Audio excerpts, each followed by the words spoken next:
You're good to go. No. Good afternoon, Mr. Caskey. Can you hear me, Mr. Caskey? Apparently not. I can hear you. And we can hear you. Good, fine, thank you. Good afternoon there, Mr. Caskey, and good afternoon, Mr. Aitken. Good afternoon, my lord. Good. When you're ready, Mr. Caskey. Thank you, my lord. Would you tell the inquiry your full name, please? Ewan Ritchie Aitken. And in what capacity are you here? I'm the Chief Executive of Cyrenians. And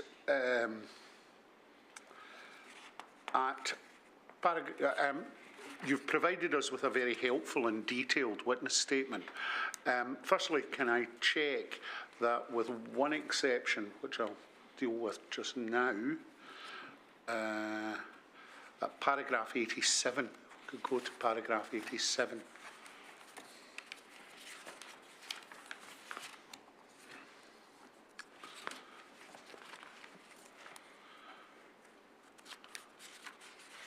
In the second line of paragraph 87, you provide an example. For example, the 17% increase in those viewing homelessness for the first time. Yeah, I know that example. Unfortunately, the paragraph numbers here do not be the same as you. But I'm aware of the example, the statistic that we referenced, and whilst I know where I heard it, I cannot find the evidence. No, I understand. We'll come back to that. I need to work out, because we're obviously working from differently numbered statements, and I have the inquiry's witness statement, which Lord Brailsford also has access to. Sure. Are you able to find in the document you're looking at the 17% figure? It's referenced in... it's just the paragraph number I'm looking for. There's a reference to it in paragraph 54. Of your version? Of my version. Right.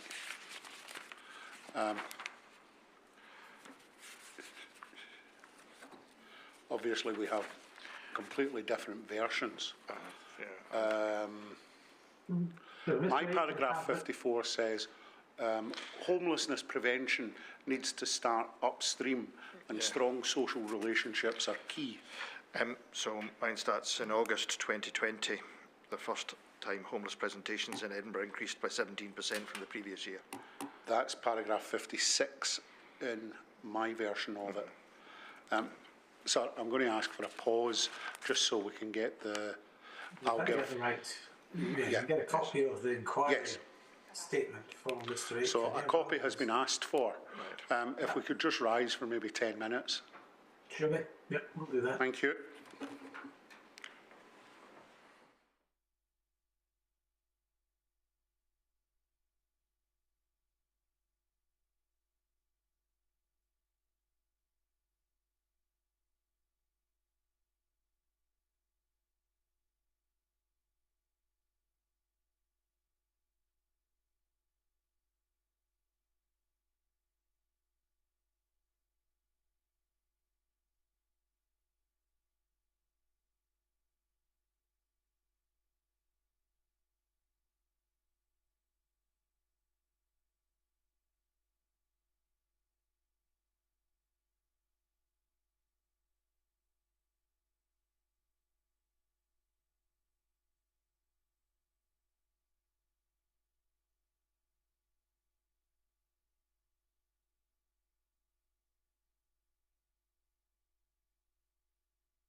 I'm unmuted. Okay.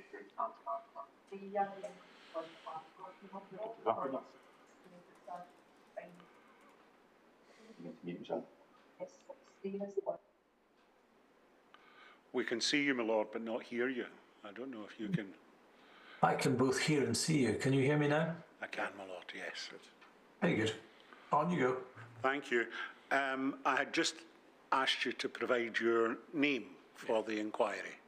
Ewan Ritchie Aitken, And your position, the reason you're here. the Chief Executive of Cyrenians. Okay. I'll ask you some questions firstly about your background.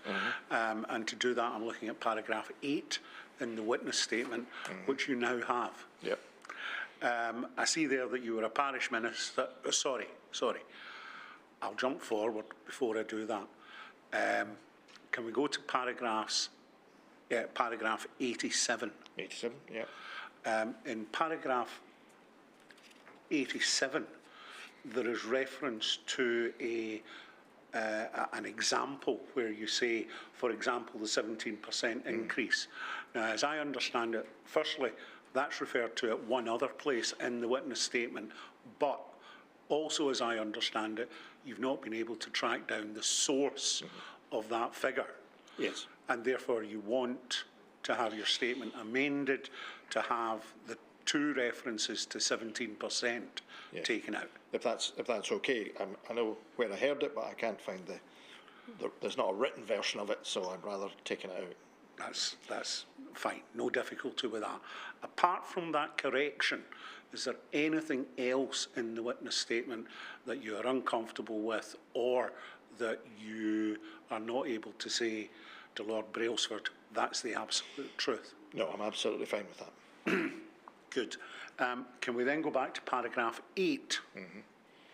And at paragraph 8, we see a little bit of your history. You were a parish minister for 7 years before you were elected as an Edinburgh councillor. No, during those 7 years I was elected. And you then held positions within the council as convener of education and leader of the council. That's correct. When did you leave the council? In 2012. And was it around that point that you took on another policy-related job? No, I'd taken that job on in 2008, where we were in opposition again on the council. And so I was part-time councillor and full-time with the Church of Scotland as head of policy in the building opposite this building. At 121. You were also chair of Children in Need Scotland, and sat on various strategic committees. Yes, that's and correct. Yeah. You've detailed those there. Now, I want to ask you a bit about the Cyrenians. Okay. How large is the organisation? So we're over 200 staff, about 215 now. We're turnover about 9 million. We have 63 projects across 20 sites, and 5 of them are national projects. Although all of those ones are largely digital, not entirely, and some of that as a result of what we learned through COVID. You say that you have some national projects, most of which are digital. Yes. I'm asking at the moment about the non-digital, physical projects that you have. Where are they geographically located? In the East Coast, Edinburgh, the Lothians, the Borders, Fife, Falkirk and Stirling. Right, so not as far up as Dundee? No. No.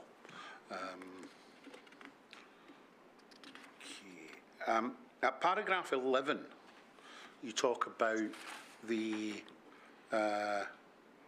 what the Cyrenians are about, and what leads to people coming into contact with you, common themes. Yeah. Can you just tell us about that? So Cyrenians is a homeless prevention organisation. In other words, we want to stop people becoming homeless in the first place, as well as supporting people who are. So a lot of the work we do is what you would describe as upstream. So we engage with people who are grappling with poverty, people who are socially isolated, people with mental health challenges, people through the criminal justice, who've been through the criminal justice system, young people struggling at school, although some of what they have experienced as a result of some of those other things, people who've experienced challenges with drug and alcohol addictions, women who've experienced domestic abuse, families who are struggling with conflict. We know that family breakdown is the most common reason given when somebody presents as homeless. Therefore, getting into families and supporting them so that conflict doesn't has the consequence of homelessness is one example of that. We also do have street teams and work with people in crisis, and people who are actually homeless, and get them into a home. But the plan there is to get them to a home that they won't then lose again, because that's part of the problem. But at its heart, we're a prevention organisation rather than a crisis organisation. And you talk about some of the ways that you do that at paragraph 12. Yes. So the mediation, for example, that I describe, we worked with about 200 families last year, and virtually everyone in that context, the family stayed together, or if the young person left, because the focus is on young people, they left in a planned way rather than a conflict-related way. Mostly we create the space for people to have the conversation that they want to have. But haven't been able to do so. We also support folk with mental health challenges through the Royal Edinburgh Hospital and the Midlothian. With gardens, we've been able to evidence that patients who spend time in the gardens spend less time in hospital, but they also get an opportunity to build relationships. One of the challenges about mental health is you're less able to create the social relationships that will give you the capacity to continue your life when you're living when you're out of hospital again, and so we do that. We have 5 residential communities. That's exactly where I'm going next. Can you tell us about those? And I'm going to take a break in your evidence after you've told us where they are and what they do and so on. So we have 5 communities, 2 for young people, one's in Edinburgh and one on a farm in West Lothian. These are young people who would be otherwise homeless. We have a community for unaccompanied minors, and a community for people who have left hospital having had long-term mental health challenges, and we also run the Social Bite Village as well. So a range of communities. We provide accommodation for around 50 people in our communities. Now, you spoke about providing support to unaccompanied minors. And I think that organisation from paragraph 13 of your statement is called the Lotus Community. Yes, that's correct. I want to ask you some questions about the Lotus Community. As you'll be aware, this inquiry is not just examining questions to do with health and social care, but also education. And my colleagues who are dealing with education have asked me to put some questions to you about the Lotus Community and also one other aspect. Why was the Lotus Community needed? The demand is enormous. The numbers of young people who arrive in this country and in Edinburgh in particular, who are somewhere in their teenage years with no accompanying family and no papers is growing all the time. There are aspects of trafficking there, either for economic reasons or for sex trafficking. And we need to provide safe places for folk so that they get the support they need to deal with the trauma they've experienced, and then get them engaged into settled accommodation and employment.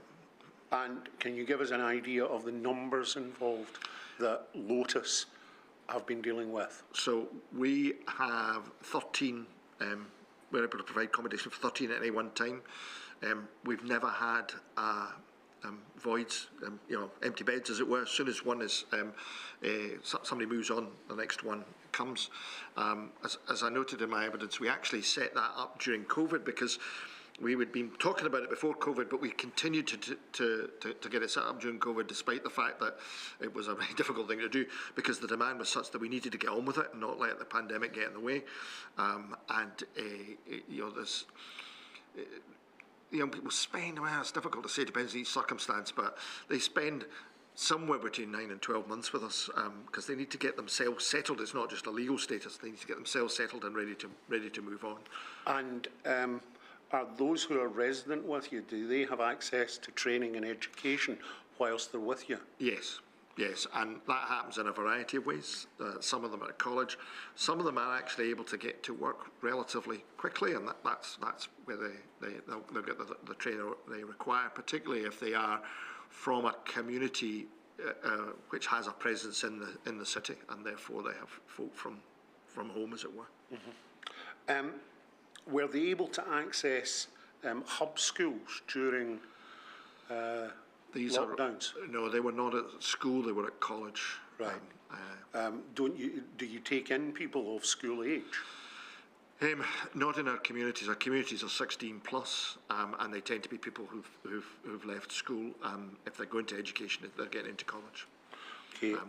We engage with schools in a number of other of our services, which I've also referenced elsewhere. I presume you want to come back to that rather than deal with that here. Yeah. At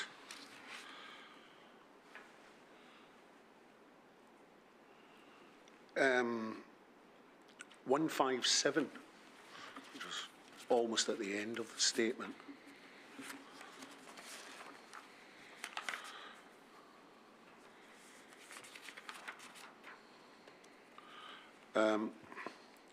You say there, we're developing a new pathway to support young people with no qualifications to get into college around the green economy, environmental and outdoors work, which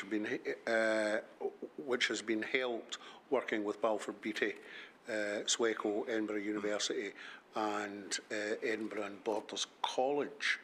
What stage is that programme at? So I'm pleased to tell you we just got some funding for it. So I'm able to run a pilot this year for 20 places, and then but we've got money for 3 years. And is that going to be linked into Nat 5s or other? So during COVID, we created a Nat 5 level of outdoor learning, because we needed to get young people who were not engaging digitally with school some support. We had the farm and we had several green spaces, and actually our depot, which is open enough for people to be part of, which is our food distribution depot. So we were able to create a qualification in partnership actually with Newbattle College that has no written work, because these were young people who were just really struggling, and it's about outdoor learning. So there will be that as an aspect of it, with a series of other taster elements. There's construction, there's recycling, the tech and various other aspects, and the colleges have agreed that part of the journey will be they'll take that as enough for them to be taken on into college. The biggest challenge we've got is we keep talking about a green economy, but nobody really knows what that means. And if you've not been at school for 2 or 3 years, which is where we're now seeing young people we're supporting who have not been at school for that length of time, their capacity to get what it takes to engage in this new economy that nobody can really describe as it is even more difficult. And therefore we're trying to create that pathway for young people without qualifications to get into this economy as it comes. Because if they don't, they'll end up in poverty, and the chances of them end up being homeless is significantly increased as a consequence. And that's why, Cyrenians, that's exactly your rationale for being in that space. And we're trying to model that behaviour, so others will pick that up as well. That we have to be in that space. It's taking what we call a public health approach to homelessness prevention. At paragraph 14, you talk about LEAP and say that that's an addiction rehabilitation service. Yes. Can you tell us a bit more about that? So there's kind of, when somebody gets to the point of needing or being willing to take part in rehab, in other words, getting clean, there's the medical aspect, but there is also a huge social aspect and a social change. You essentially have to leave the community you were part of and try and work out how to be in a different type of community. Because in the world of addiction, you're amongst people who are in a similar space. Your engagement with these people in a similar space. And so that change is huge. And your sense of yourself and how you take yourself into relationships also changes, because you're taking this person who's making a massive physical and medical change, biological change in a way, into new relationships. So the medical bit's done during the day. by clinicians, and then we provide the accommodation and support around that, so that, you know, when folk finish that, they can go to other activities, they can go to the NA groups or the AA groups or whatever's appropriate, but also can begin to talk about what am I going to do when I get out of this, because it's a 12-week programme. And that's why we also run, as well as that, we also run what's called ERA, which is Edinburgh Recovery Activities, which is a community of peers who've been through that journey, who support folk then, having gone through the clinical bit, to keep going. Because in the first 2 years after a clinical, after you've gone through rehab and got clean, you are more likely than ever before, than subsequently, to relapse. You're liable to be at a point of relapse about 7 times in that period of time, and the best possible support is peers. So we provide that, develop that capacity to be a relationship with people in a new context, and then create the context for those relationships to happen. And in that context, you are then more likely to flourish and therefore less likely to become homeless. Okay.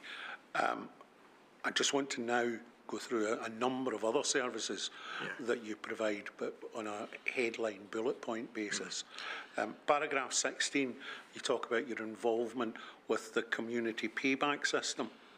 Yeah, we, if you're in the criminal justice system, you're 13 times less likely to get a job. We provide people the opportunity to do community payback activities, largely outdoors, largely outdoors, through our community gardens, but also training so that they can then get into work. Again, if you're in work, you're less likely to get into poverty.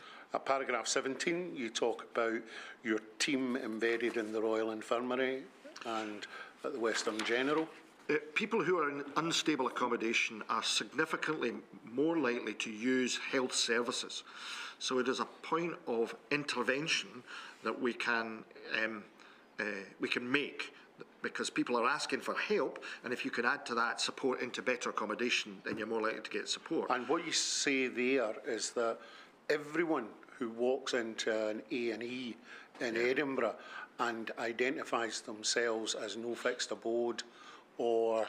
Actually, it's not, they don't need to identify themselves.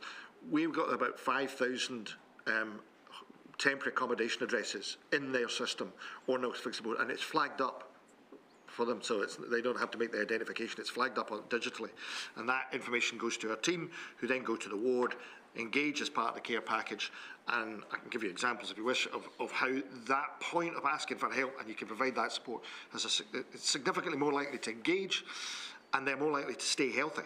So one of the things this project has been able to do is reduce the attendance at A&E by people who are more likely to use A&E because of their circumstances by 63%. Housing First, you do in the borders. Yes. At paragraph 18, tell us about that. So Housing First started in America. It works the principle, instead of saying to somebody, you need to get your drugs sorted and your finances sorted and your socialisation sorted and your employment sorted, and then we'll give you a house, because you'll never get it, and that's why people bounce around the system. We say, we'll give you the house, and we'll provide the support around you so you can maintain the tenancy, get that stuff fixed. And you organise that in the borders? In the borders, yes. So we're contracted by Borders Council to deliver that. You provide food through the Fair Share initiative? Yes, so we're part of it's a British-wide, a UK-wide service. We're the franchise holder for the South East of Scotland. We're in partnership with 170 organisations, and we deliver about 100 tonnes of food a year to those organisations. They get it about a fifth of the cost. This is food that would otherwise go to landfill out of the supermarket system, and it ensures that that food is used well, and those organisations can make their money go further, and with that, they're more likely to be able to deliver the support they require for the people that use their services. I want to ask you to explain the positive impact on your food distribution service that the furlough scheme had. So, food was an issue, as we know, access to food in lots of different ways. We needed to ramp up, and we shifted from, at that point, doing 40 tonnes a month to doing 100 tonnes a month. Well, how were you doing the food? Do you have kitchens? How does that work? So, you're talking about the meals rather than the redistributed food. Yeah. So we also have kitchens, because we teach people to cook, because if you can cook and budget, you're more likely to maintain a tenancy. So we had this resource. So we needed to turn that, well, it's a domestic training kitchen into a production kitchen. So we had chefs who were on furlough, and they came in teams along with some of our staff. So we had 3 shifts going, and we produced somewhere between 80 and 100,000 meals over that period of time. Using what period of time? The first lockdown. Right. We then had a whole bunch of other people who were on furlough and volunteering who distributed that across the city, and we partnered with a number of other organisations with that distribution method as well. And you were also talking about, before I rudely interrupted you, Possibly call about distributing non-cooked food. Yes, yes. So we were distributing about 40 tonnes. We ramped up to 200 during lockdown, the first lockdown, and into the lockdown, and we're able to support about 250 organisations with food that they would be able to access. And actually, because we were purchasing that food, some of that food was able to go free to those organisations. Fee, but as I said, it was only a fifth of the cost, so their money could go further. So we distributed that year the equivalent of 4.2 million meals worth of food. Right. And paragraph 20, moving away from food, look at your wider service, and you talk about your volunteer supporters. Tell us about those. So, the heart of what we do, volunteering. So last year we had about 406 hours, 6,000 hours. That's about 40 staff. But actually, that's a huge range. There are people who come and live in our residential communities for about 6 to 9 months from all over the world. We've got people who have gone through tough times in their life. The best way of them flourishing, because they get back to work, is volunteering with us on a regular basis. You've got people who just, and then you get corporate. So across the board, we've got a wide range of reasons for coming to volunteer with us, but it's huge for us and makes a massive difference. That went through the roof, and it was incredible to see turning people away. And at paragraph 24,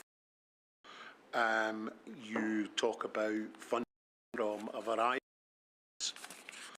of but in particular,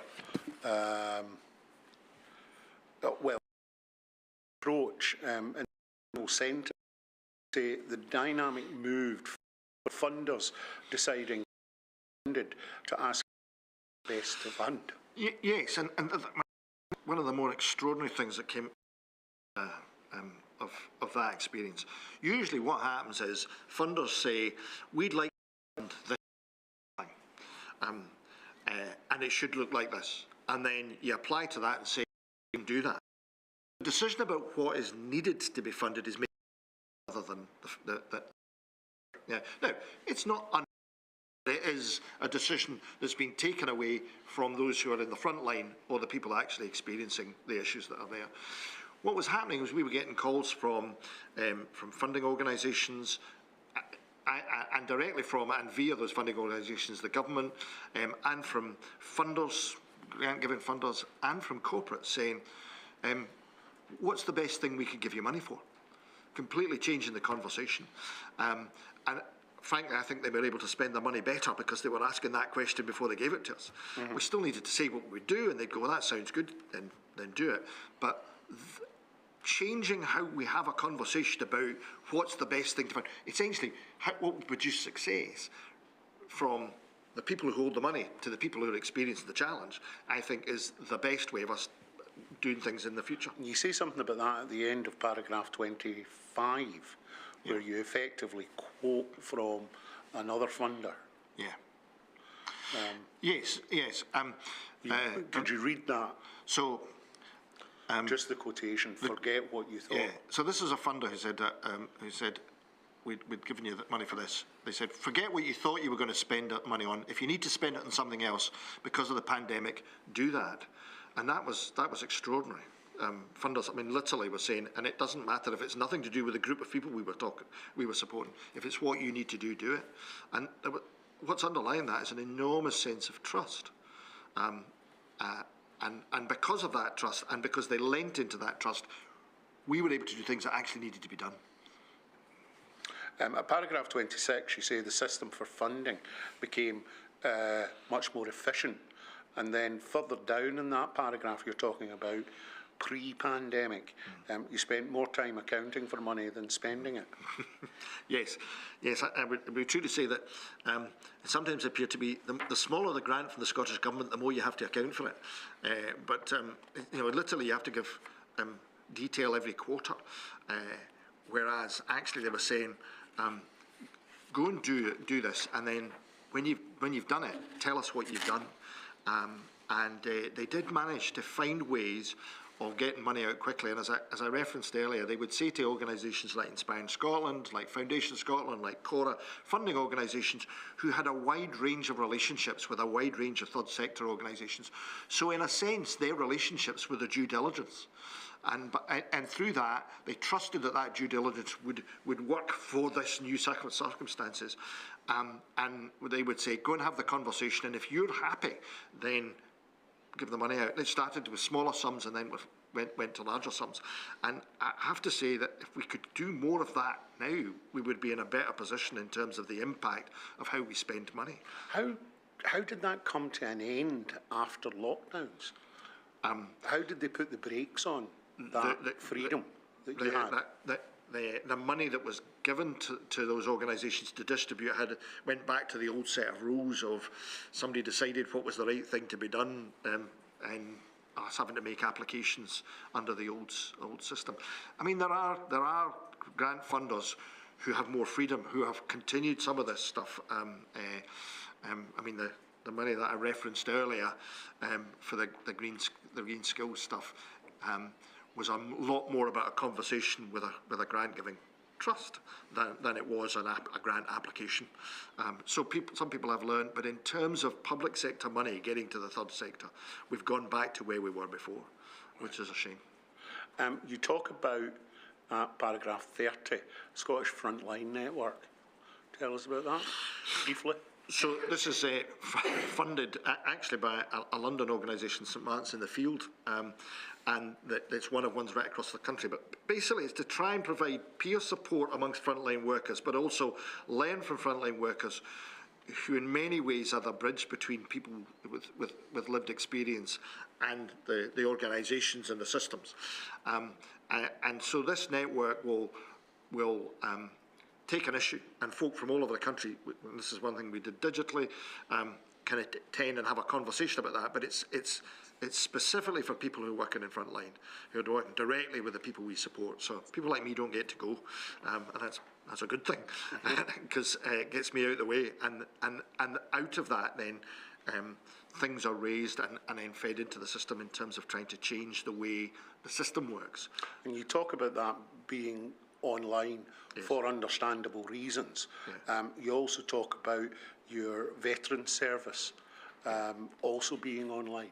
Why those two in particular online? I just gave them as two examples, but what they both were examples of having started running them. The Frontline Network was in Edinburgh, and the veteran support for families was in Edinburgh and the Lothians.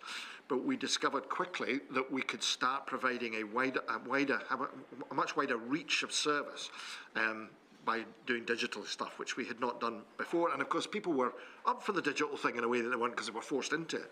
So quite quickly, we were providing counselling support for the veterans' families. The principle of the veterans thing is they go in with often huge PTSD and all that kind of stuff, and the family around them becomes impacted by that negatively, and that breaks down. But if you can create the family as an asset by them understanding what's happening, and through that conflict resolution stuff I was talking earlier, actually I can help them through it.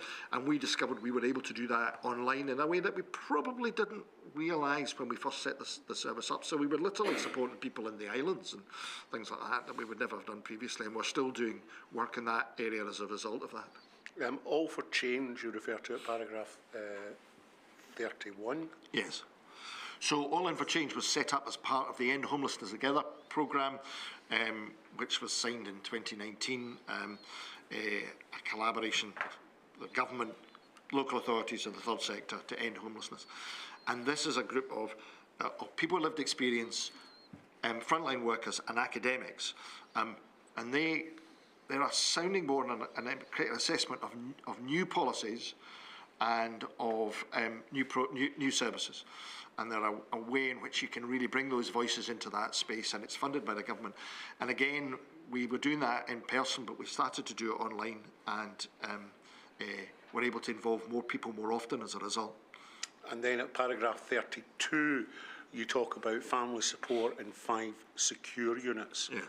Tell me about that. So there are somewhat randomly 5 secure units for young people. It's not prison. It's where young people, for their own well-being, need to be in a secure context.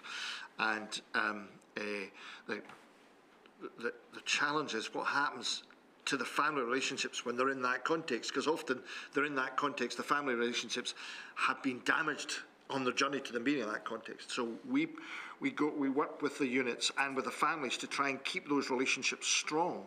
So when the young person comes out, they're coming out to a different set of relationships than before.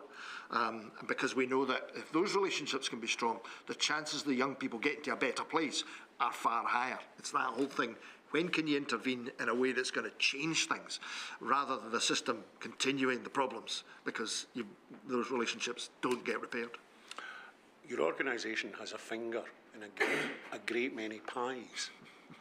Yes, that would be true to say, but the journey to homelessness starts in many, many places, and is different for every person. So we need to be in lots of places to be beside people so they can get the support that they need on their terms and get to decide what success looks like for themselves. At paragraph 33, you start to talk about lockdown, and you say that Cyrenians locked down on the 16th of March, about a fortnight before or a week before most other places. And you say, in hindsight, it was one of the best decisions I took. Yeah. Well, in the end, tell me about that. In the end, as the chief executive, you're the one that has to take responsibility for a decision as big as we're shifting everything. Everybody's going to go home. We're going to find a way of delivering our year-round 24-hour services in a way that people can work on their own. And it was really, really hard because there was no plan for this. Nobody had worked this thing out, so we literally had to just do it and see what happened. And as one of my colleagues said, the advantage was we got to have our meltdown before everybody else, and learn from it. So that when it actually came officially, we were already in train and running at it. Okay, and you say at 35 about a change in the questions that were being asked. Yeah, we started out saying, can we, do we just have to shut everything down? And we quite quickly moved to, how can we actually make this work? How can we reach out to folk and continue the services? Because we realised our other, lots of other services were just shutting down. And we realised that would be very damaging for the folk that we support if they became isolated from their support. So we had to shift our thinking quite rapidly. And in the end, we managed to keep pretty well every service going in some form or other, which was quite an achievement. You talk about things shifting more online. Yeah. Tell me about the difficulties. Well, there's sort of 2 or 3 things. There's just getting people used to using a completely different way of communicating. So there's that whole IT stuff. Now, one of our problems was that we realised our brand new IT server wasn't geared up for video calls, so we had to work out how to do video calls separately to the rest of our work. We also had to just help people to work out how to manage that whole process, and we had to make sure that they had the hardware to do that. But we did that was okay. However, because our work is based primarily on building trusted relationships, and as we all know, relationships built on through digital are very different to ones in presence. So we had to work with folks saying, how can we do this differently? How can we help folk do that differently? And then we had to give the right hardware and access to Wi-Fi to the people we support, many of whom actually didn't have the skill set. So we also had to train them in that as well.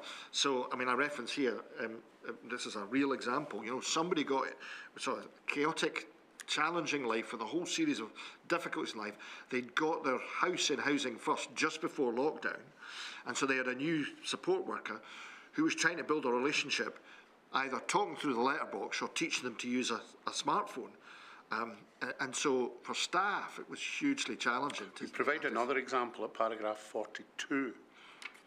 Oh yes, yeah. So the other one was there was an older lady whose cooker had broken, and she was given a baby belling oven by the council, but they wouldn't tell her. They delivered it and left, and they had no instructions how to use it.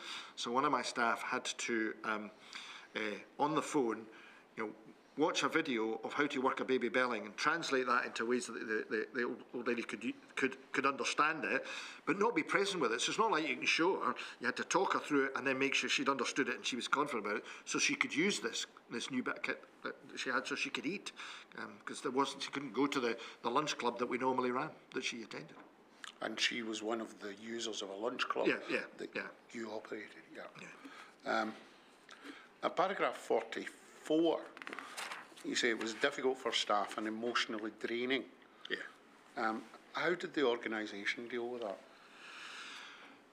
So we tried to do a lot of little things, like, because a lot of this is about permission. You know, when people are in the caring services, I don't mean to say that people who are not in the caring services aren't like this, but people who enter, work for us, tend to be really passionate about what they're doing and are driven. And they find it quite hard to give themselves permission to look after themselves. So one of the things we did was just constantly say, it's okay for you to take a half-hour break. We introduced a second half-hour break in the day. It was almost like you had to officially say to people, it's okay to go for a walk. You know, so there was a mindset thing in there that we had to do that. We also introduced additional support packages through online counselling and so on that people could access, and we have a tool called reflective practice where we encourage people to talk about how they're feeling. There's a permission thing in there as well, and since COVID we've actually significantly increased that as a way of folk just letting stuff out because they were carrying a lot of trauma. But I think one of the hardest things was, particularly when your way of supporting people is through relationships, and it's relationships where you're saying to folk, no, you decide, you've got agency, you can believe in yourself, and then we were saying, but by the way, you've got to obey these rules, and there was a real conflict there, that they had a tension that they had to manage that was really, really difficult, and usually they'd be doing that in a staff team, but now we were asking to do that on their own, and that added to the challenge that we're facing. Okay, paragraph 46, you talk about the difficulties in accessing PPE. That was, to begin with, you just couldn't get hold of it, and you had this situation of, the national message was, this virus can kill you, and we were saying to staff, but we actually need you to go into a situation and you've got an apron and a mask, and trying to reassure them. So that's a stress level. There was also contradictory messages about who could get it. So if you were inspectors regulated, there was a route to get it. It was quite complicated. But you'd also have that situation where a service could be part care inspector regulated and part not. So could you get enough PPE? But it was very difficult, particularly early on, for us to get access, partly because they needed to give it to other people, like the health service, and so we just felt we were at the back of the queue. You will have had people at the back of the queue, as you put it, who work in regulated services. But you would also have people who weren't working in regulated services, but might well have desired PPE. Yes. No. How did you deal with that as a manager? So it was really difficult, because you were saying to folk, we think there is a risk because of the virus, but there is also a risk of not engaging with these folk, and we need to be able to support them. So sometimes it was, well, you'll just have to work out how to have the conversation in a safe way because you haven't got the PPE. So you're having quite personal conversations from one end of the garden to the other, you know. And sometimes it was saying, well, yeah, you've got a mask and an apron, so you can go into the house, but only so far. And in some cases where we eventually did get quite significant PPE, we were also going in, and the PPE also was a barrier, because it was, how can you have a relationship? Because there's this thing that appears to be a threat in front of you in that space as well. Every service is different, so we had to have different conversations with each service to work out what they felt was safe and what they were willing to do. And sometimes we had to make judgment calls about whether or not we could do something, and if we couldn't do something, we had to say, well, we'll have to try and do this digitally. It'll be difficult, but actually that's actually less of a risk than doing it the other way. You say that during lockdown you continued to innovate, and I'm looking now at paragraph 51, where you talk about your employability programme. Yeah. Tell me about that. Yeah, so, you know, as we know, one of the biggest challenges was, you know, people getting jobs or keeping jobs, or losing jobs and needing new jobs. So we had an employability programme, and we were able to move that online and get it accredited by Skills Development Scotland, which allowed us to access at that point a particular stream of funding. Because we got that accreditation, as I understand it, we were the first organisation to be able to do that. And we were actually able to get people back to work. And during the first lockdown, with somewhere between 35 and 40 people, we got jobs. It also meant that staff in that context could do it from home. Normally that would have been done in rooms with in small groups. The big change was we were doing it individually rather than small groups, which again was a challenge because we needed to redesign the courses so they could be done on a one-on-one basis. But oddly enough, it allowed some other people who normally couldn't have done the groups to access it, because we could deliver it at different times, you know, like twilight and so on, which we hadn't done previously. So there were swings and roundabouts with it. At paragraph 58, you talk about young people and the increase in anxiety and depression. Yeah. So I think this is probably the biggest problem out of COVID that we are going to face, and it's going to be around for a long time. So you first of all had schools having to shift completely what they did and how they did it.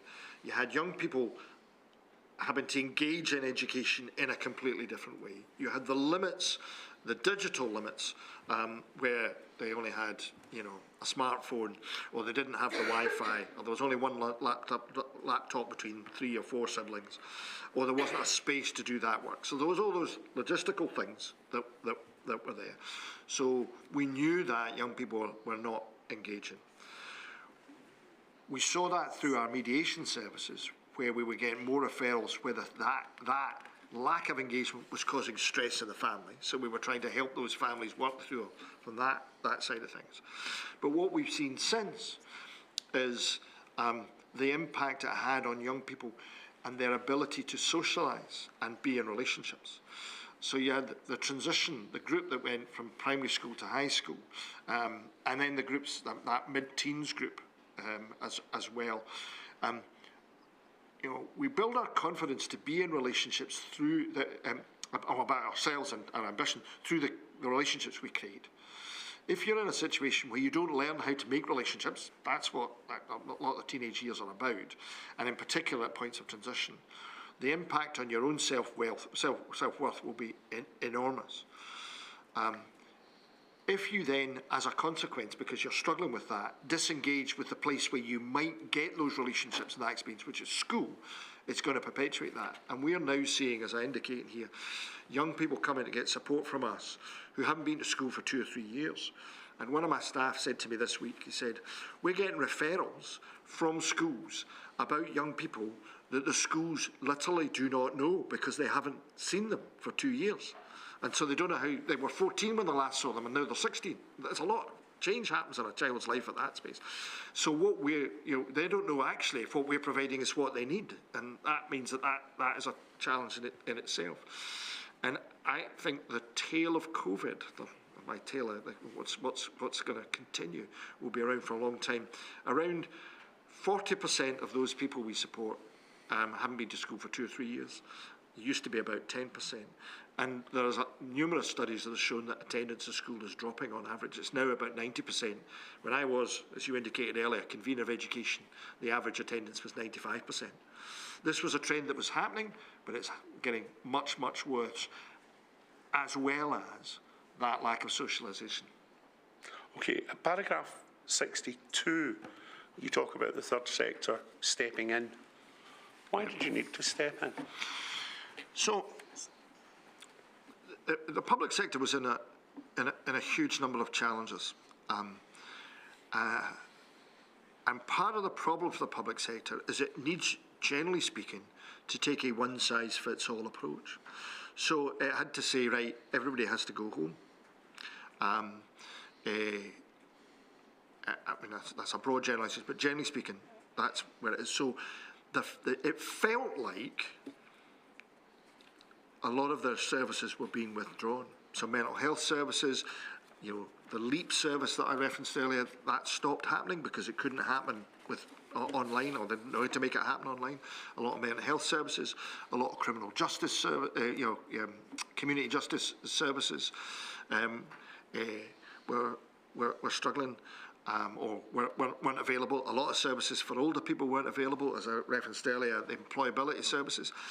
So we had to say, how can we continue to support the people we're supporting without the additional support that we used to get from public sector services? Homeless presentations, where you present as homeless, went online and didn't come back to face for months and months. And so you already have a very difficult set of circumstances, which are made more difficult because you need to access them digitally with tools that people are not used to using. And so we found ourselves again and again having to step into spaces where the public sector, and I have a lot of sympathy where the public sector is at, because it's called to account in a radically different way to everybody else. And that accountability means that you have to get everything right the first time, and you cannot make mistakes. And as a consequence, it becomes, frankly, more risk averse than it needs to be. And as a consequence, makes choices that is about managing that risk rather than thinking about the risk to those that they're there to deliver services for. My words are not to be critical of them. I'm trying to be cognizant of the context in which they're in, but the context created a vacuum that we had to step into. I'm now looking at 81.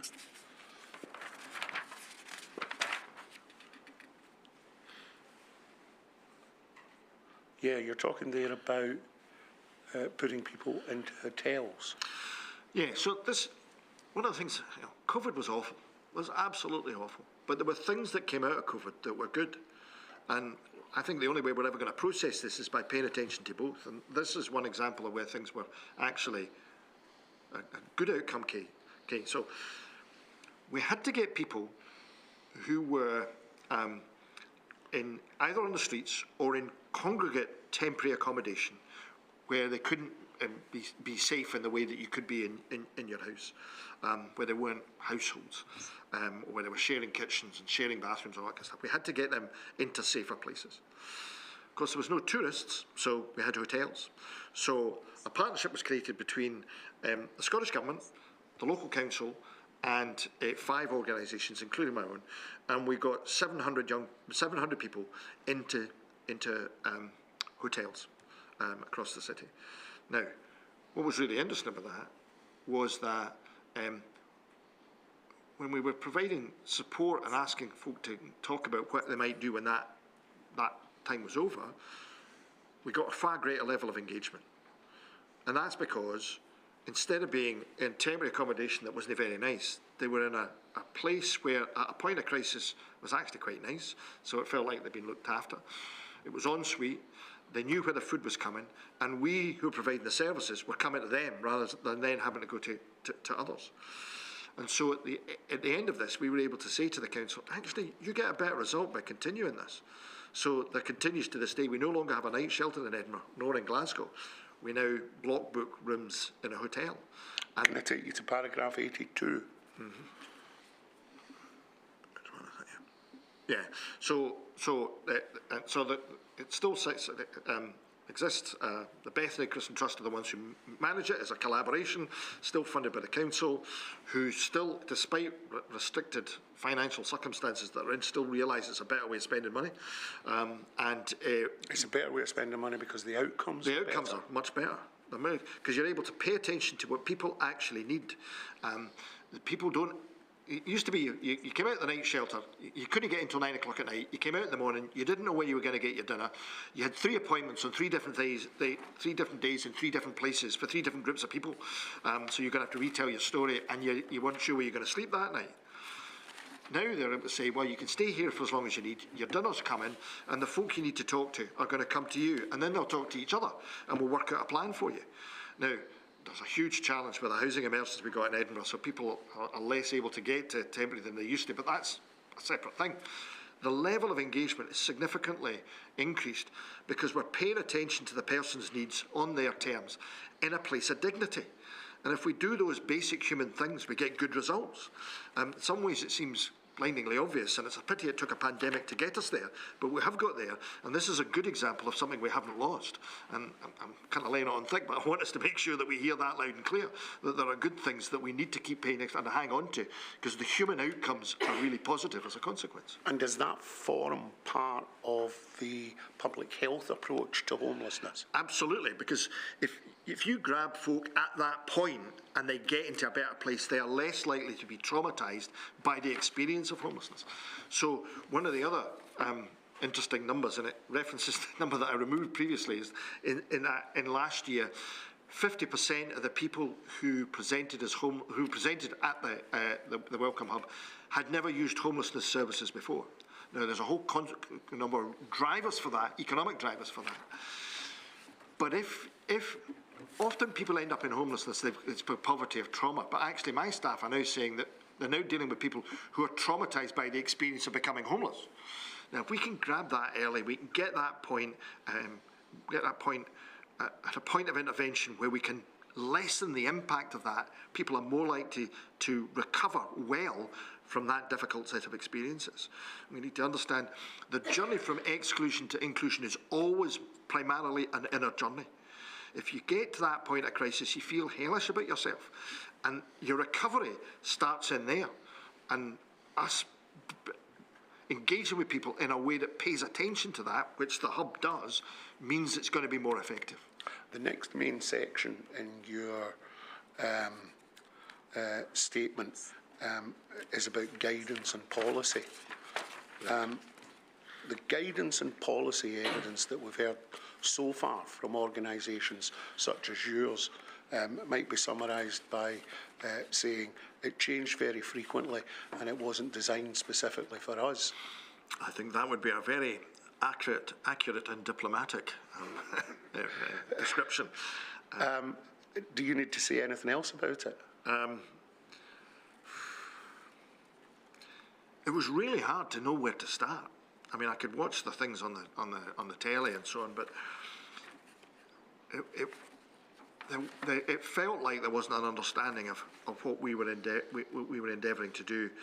Of course, we were running at full capacity, so we were also dependent on folk like SCVO and CCPS to do stuff, and both SCVO and CCPS, SCVO in particular, distilled it well, so we used their website a lot. But no, it was really hard. And of course, as I referenced earlier, if you're saying to folk who live chaotic lives, who struggle with rules as it is, actually that you've now got to start obeying rules where I used to say to you, no, it's you can make the decisions and we'll support you, and then those rules keep changing, it just gets worse and worse.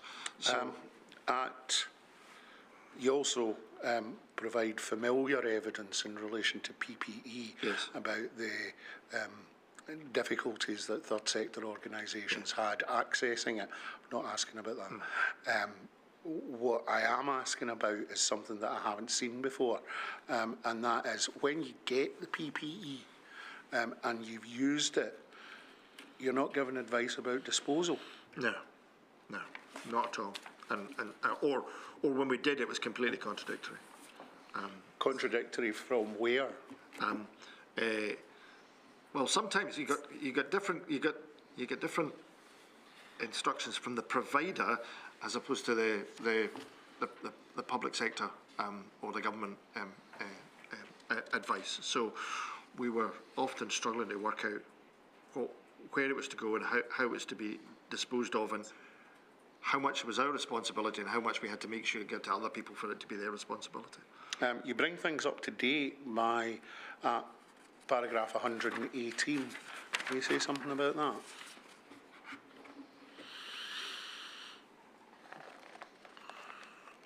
So, the number of people sleeping rough during the first lockdown in this city was small single digit. Never happened before. And actually, for the rest of that year, out the first lockdown, into the second lockdown, and going forward, those numbers stayed really, really low. One of the reasons for that was the collaborative effort that was made with the council, getting folk into hotels and all that kind of stuff that I've referenced earlier, and that's good, and people should be pleased about that. One of the other reasons for that was because public health regulations trumped immigration regulations, people who had no recourse to public funds could get accommodation.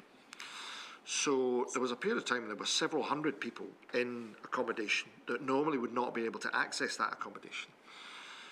And a number of organisations, mine own included, spent a lot of time, and the council too, to their credit, then engaging with people in accommodation that they wouldn't have had otherwise, but as I referenced earlier, that sometimes created a context for a different type of conversation, to work out what they were going to do next. Because you had a space and time to do that. You had a context. The public health regulations create a context for a different type of conversation. And we were able to help people actually get status because they didn't know they could, or in some cases actually get people eventually voluntary repatriate because actually they were able to do that. Part of the problem was they didn't know how to do that, things having gone not as they hoped when they came to this country. Those regulations have ended, and as the economy has got much worse, as we know, and I referenced earlier the number of people who experience homelessness for the first time, the numbers on the streets are back up at the 3-digit level, the 100, 125. And about half of them would be fall into that, people with no recourse to public funds, who previously we'd had a context in which we had conversations. Now, that's a very complex area, that isn't it? You know, that I could spend a lot of time on, but just to see the difference when you have a context for a conversation that you don't have now. I want to ask you about a couple of other distinct areas of work. I'm looking now at 132 and the information about the visitors centre that you're on at Addywell. Yeah. And we've heard evidence both from the Prison Officers Association and from SPS about visits, so we know. But I'm interested in why the Cyrenians are so involved in the Family Visitor Centre, and I think you answer that at the end of paragraph 132. So, we know that families, people who are in prison, if they are visited by whatever they call family on a regular basis, they are 6 times less likely to reoffend. That is rock solid research that's been reviewed. So we're part of the Prison Visitor Centre network because we know that if we can support those families, they will be less likely to reoffend, and therefore more likely to make wiser decisions, which means homelessness is less likely. It's also, however, a place where we can engage with families, because the demographic of families who end up with somebody in prison largely, not entirely, but largely falls into those areas where people are experiencing poverty and other forms of discrimination and exclusion. You can just see from the SIMD data that's the case. So it gives us an opportunity to engage with whole families in provision of support at a point at which they're looking for help. So it allows us to be in that space, and that's why we're part of that network. Tell us about the Randolph Crescent Centre. So the Randolph Crescent Centre was a really kind of interesting thing in terms of the changes it offered. So Randolph Crescent Centre was normally used for the part of the LEAP programme I referenced earlier. Because the LEAP programme was shut down, it was empty. And at the time we thought we need a space for people who are homeless, who have COVID and need to isolate but don't have accommodation in which they can isolate. So we said we would create something like that, and the government funded that. Right? And that was good. One of those funds I referenced earlier, we went with them with a short proposal. They said, that sounds really good, crack on with it. So that was an example of what I was talking about previously. And we're talking significant sums of money to put this together, because it was a 24-hour programme that needed to be put in place. And we were able to turn it around really quickly. And we got the building, because it was a council building, the access quickly.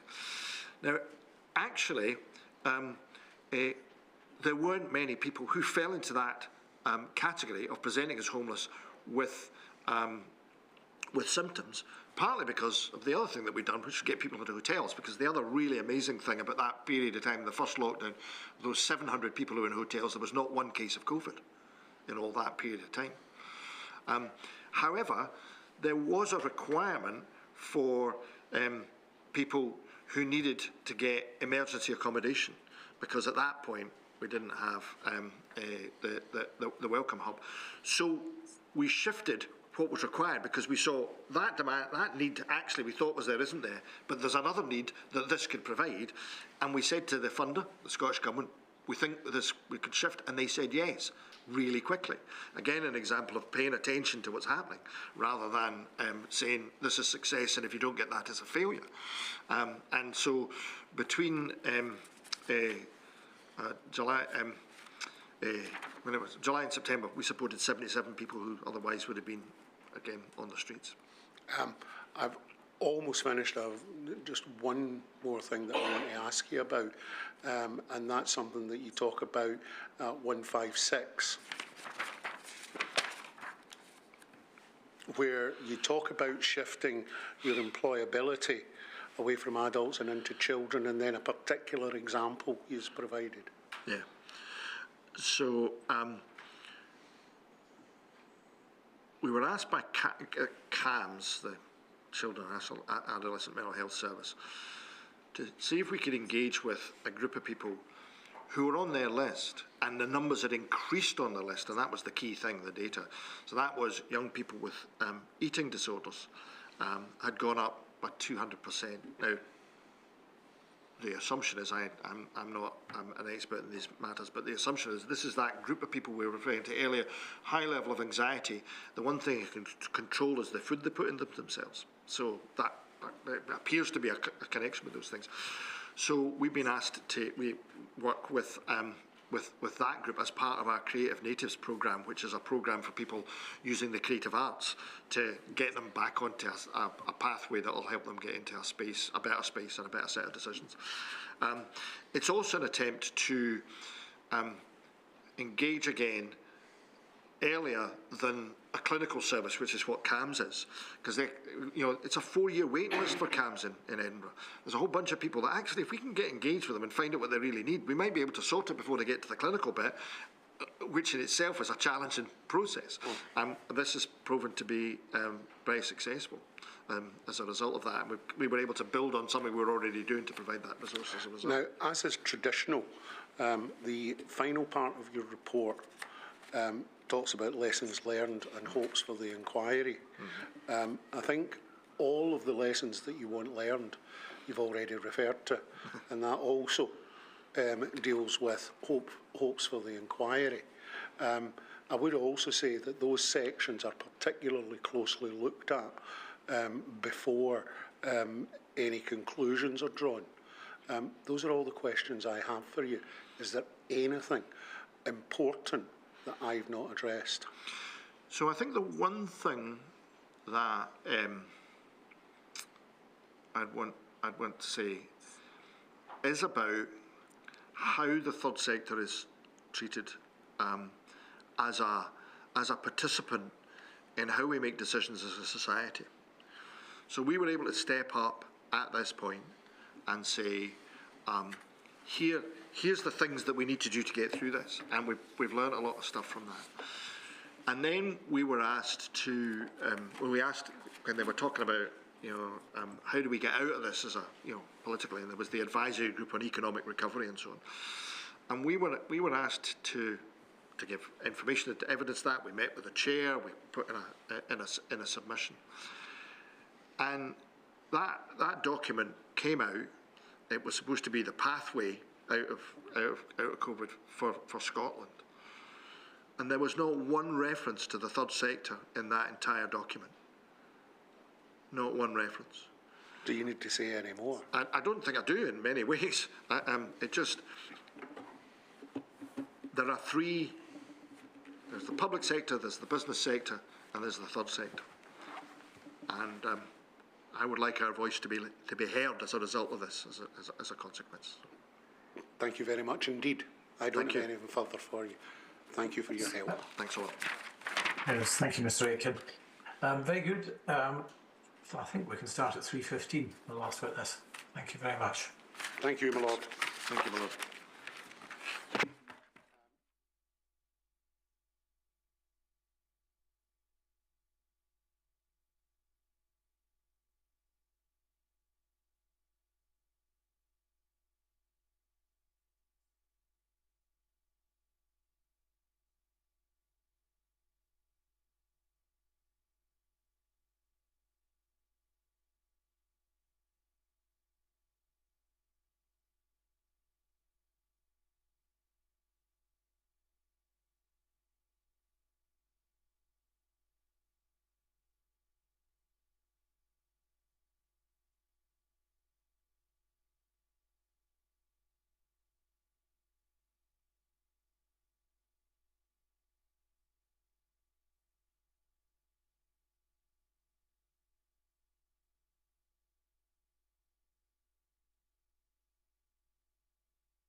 No, good afternoon, Mr. Gill.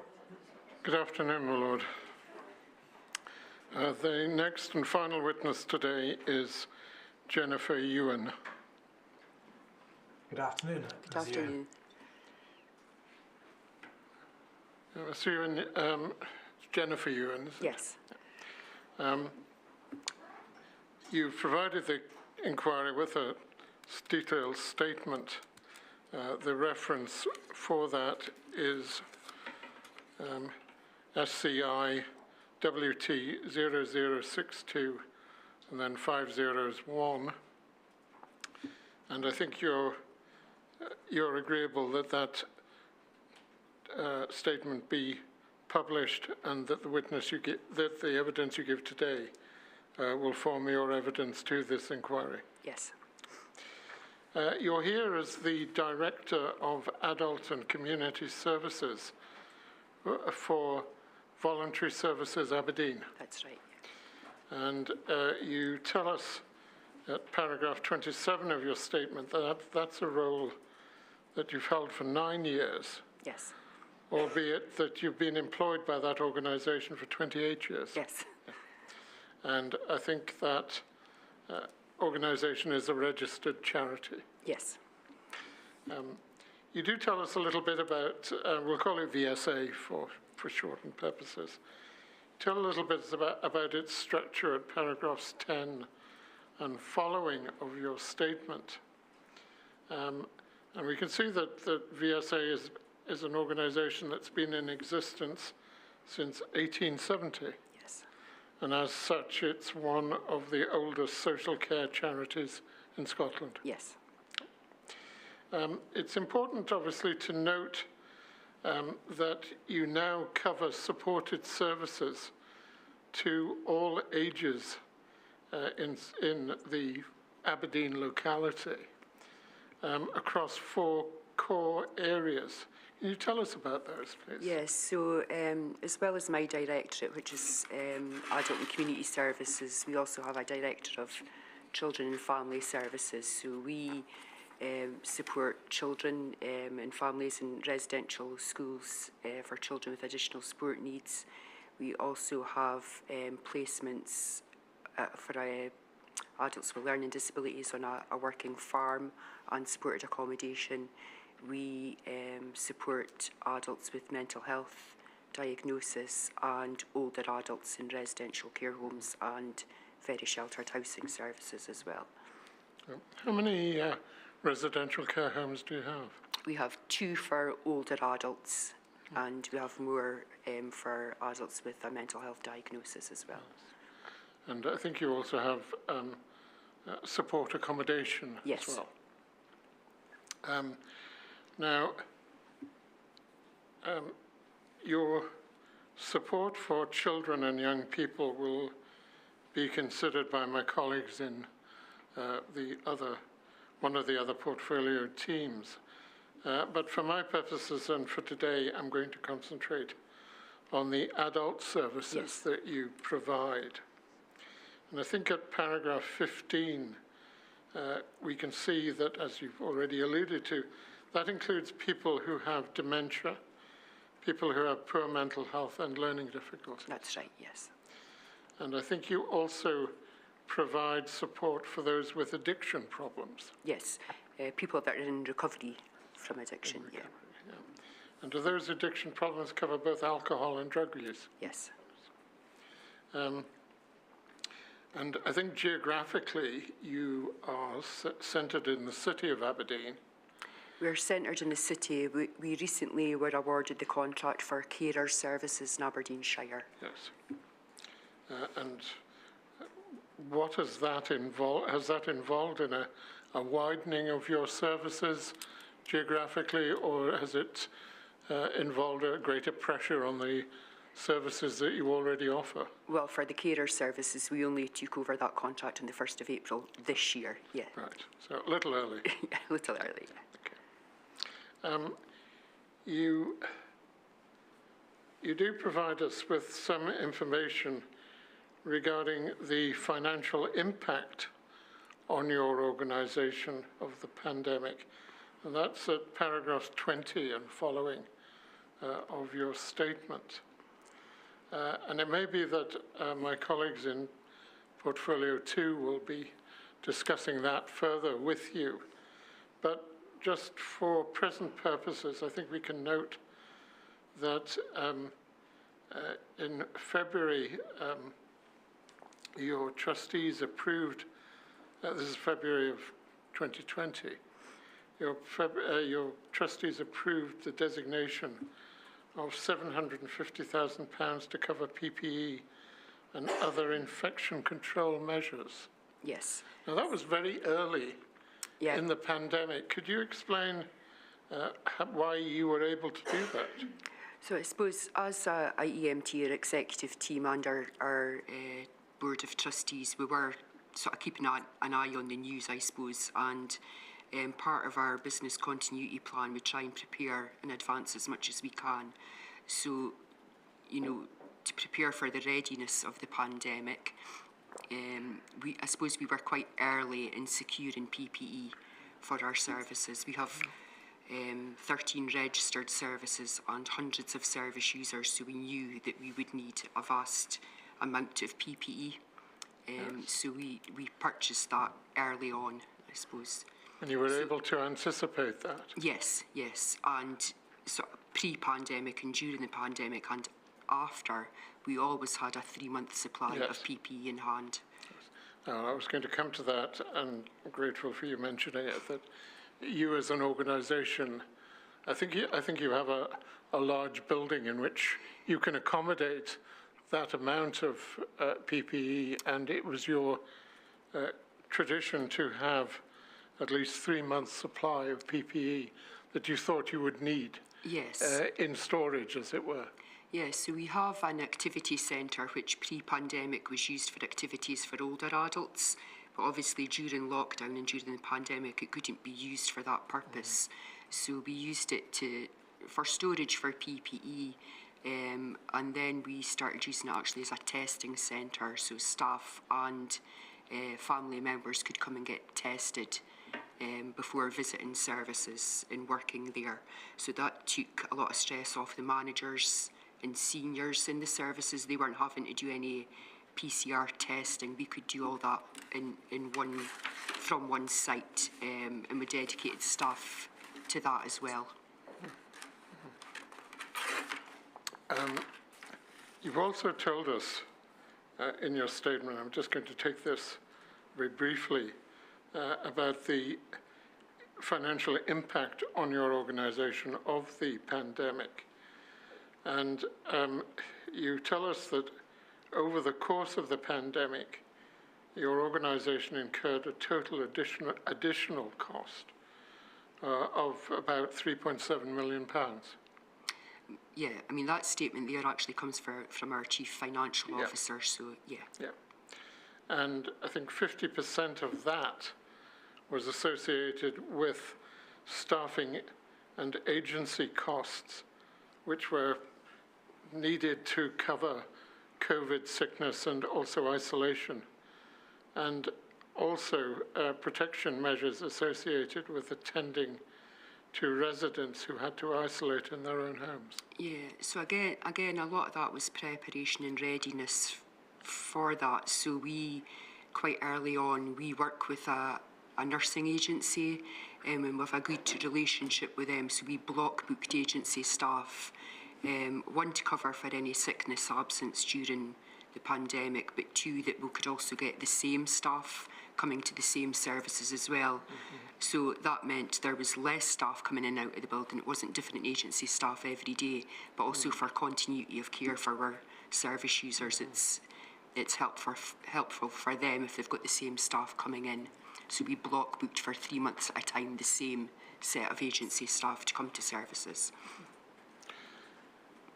Just completing the financial impact, I think you were able to recover, the figure is £2.369 million,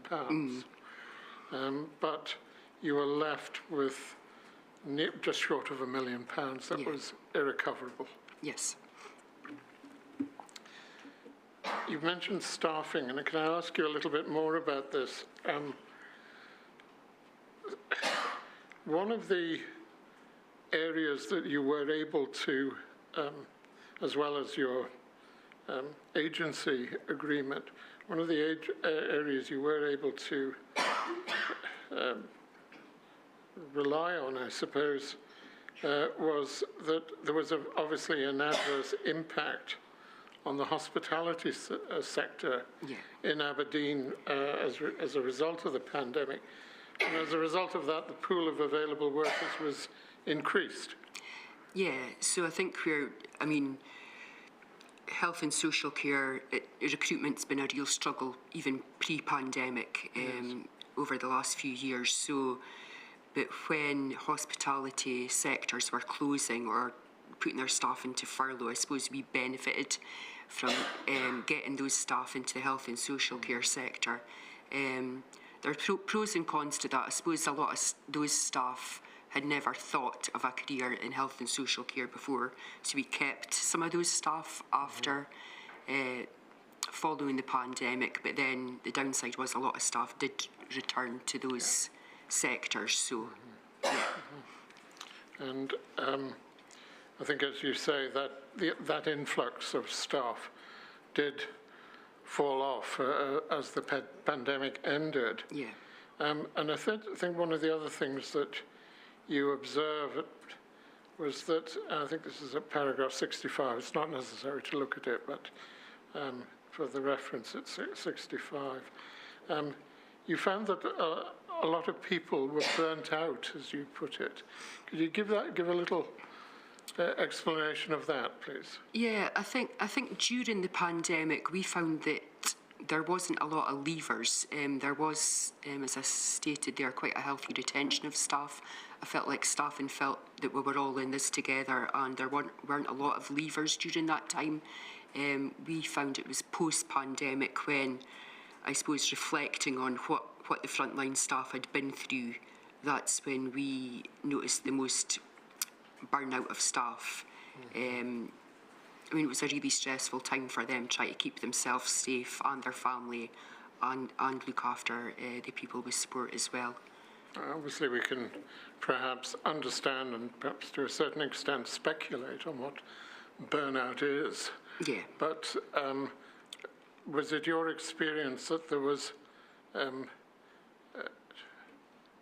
impact on staff morale and or a concern about staff well-being and their mental health? Yeah, we've always had a dedicated occupational health department anyway, but during the pandemic and following to this day, we offered our staff access to counselling services, and there was a lot higher of a take-up during and post-pandemic, and a lot of staff going off with either work-related stress or mental health issues. Have you experienced much in the way of long COVID impacting on your... There's been a few cases, yeah. Now, I think interestingly, you tell us that almost coincidental with the first lockdown in the UK, you were flying out.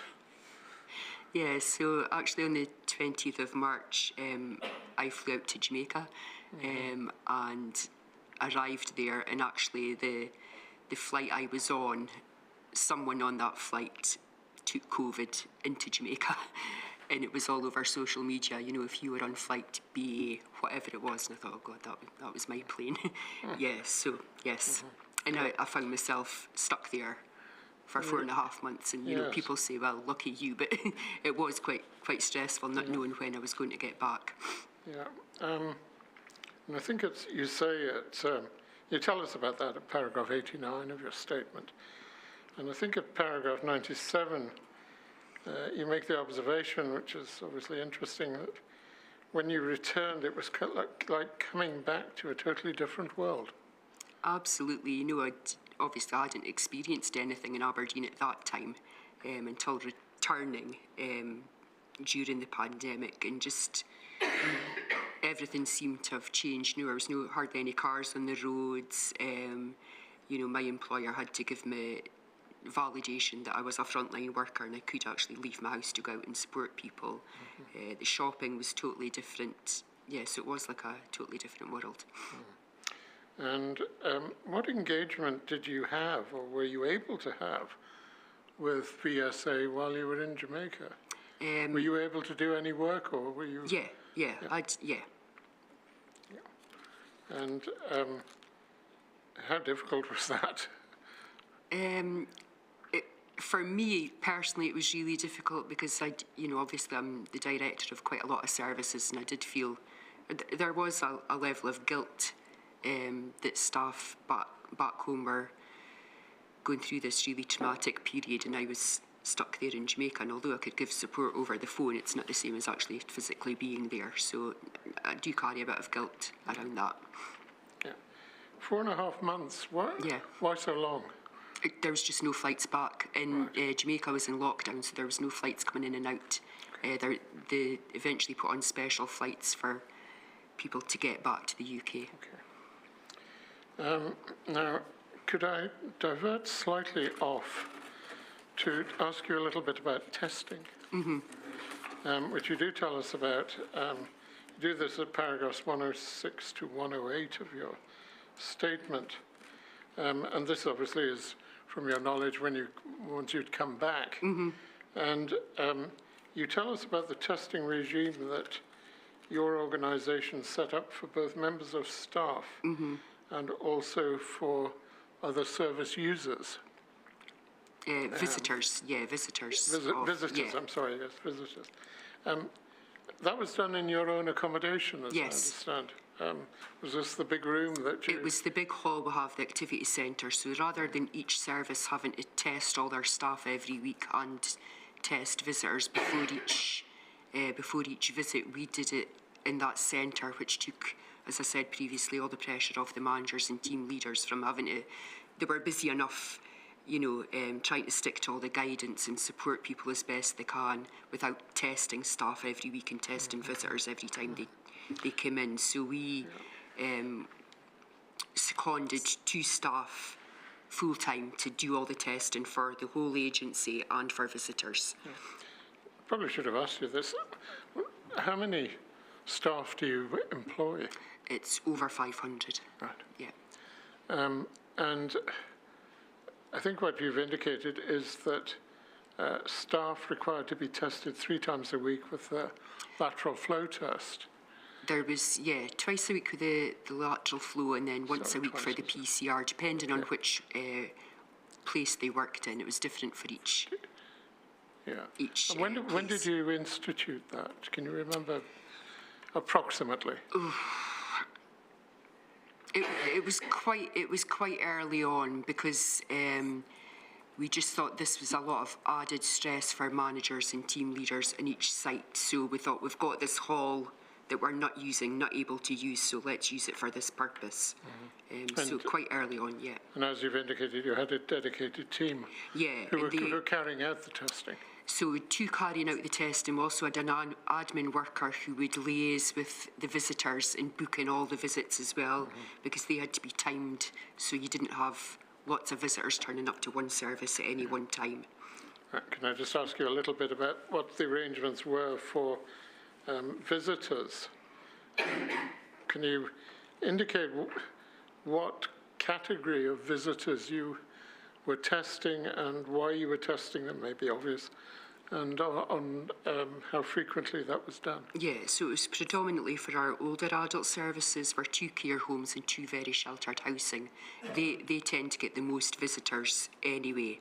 So the visitors would book a test with us at the testing centre, get tested, and then they would head to whichever service they were visiting, and the admin person would book that visits into each service, let the service know the person had tested negative, hopefully, and then they would go and do their visit with our loved one.